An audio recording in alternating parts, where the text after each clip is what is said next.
വ്യവസായി മുഹമ്മദ് ഷർഷാദിന്റെ അറസ്റ്റിന് പിന്നിൽ CPM ഗൂഢാലോചനയെന്ന് ആരോപണം.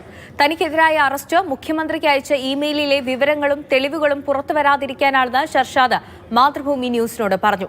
CPM സംസ്ഥാന സെക്രട്ടറി MV ഗോവിന്ദനെതിരായ പാർട്ടിയിലെ നീക്കത്തെക്കുറിച്ചും ഇമെയിലിൽ പരാമർശമുണ്ടായിരുന്നു. മകന്റെ കാര്യങ്ങൾ എന്റെ അടുത്ത് എനിക്ക് തരണം, എനിക്കത് ഷെയർ ചെയ്യണം, ഞാൻ നിങ്ങൾക്കുള്ള നീതി ഞാൻ വാങ്ങിച്ചു തരാന്നൊക്കെ ഞാൻ പറഞ്ഞു. എനിക്ക് നിങ്ങളെ ഇന്റേണൽ പാർട്ടിന്റെ ഇതിനകത്ത് എനിക്ക് താല്പര്യമില്ല. അങ്ങനെ ഇപിക്ക് കാണണമെന്നുണ്ടെങ്കിൽ ഞാൻ നാട്ടിൽ വരുന്ന സമയത്ത് ഇപിനെ ഞാൻ നേരിട്ട് കണ്ട് പറയാം. ആ വോയിസ് ക്ലിപ്പൊക്കെ എന്റെ കയ്യിലുണ്ട്. CPM സംസ്ഥാന സെക്രട്ടറി MV ഗോവിന്ദനെതിരെ പാർട്ടിക്കുള്ളിൽ നടക്കുന്ന രഹസ്യ നീക്കങ്ങളെ കുറിച്ചുള്ള വെളിപ്പെടുത്തലാണ് കേട്ടത്. CPMനെ പ്രതിസന്ധിയിലാക്കിയ കത്ത് വിവാദത്തിൽ ഉൾപ്പെട്ട വ്യവസായി മുഹമ്മദ് ഷർഷാദിനോട് CPM സംസ്ഥാന സെക്രട്ടേറിയറ്റ് അംഗം ഉൾപ്പെടെ MV ഗോവിന്ദനെതിരായ തെളിവുകൾ ആവശ്യപ്പെട്ടു. കൊല്ലം, പത്തനംതിട്ട, ആലപ്പുഴ ജില്ലാ കമ്മിറ്റിയിലെ നേതാക്കളും സമ്മർദ്ദം ചെലുത്തിയെന്നാണ് ആരോപണം.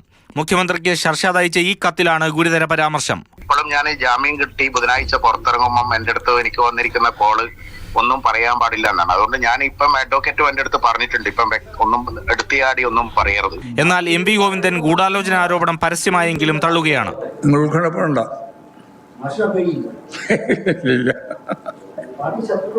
ഇല്ല, പാർട്ടിയിലൊരു ശത്രുവില്ല. പാർട്ടിയല്ലേ, പാർട്ടി കമ്മ്യൂണിസ്റ്റ് പാർട്ടിയല്ലേ.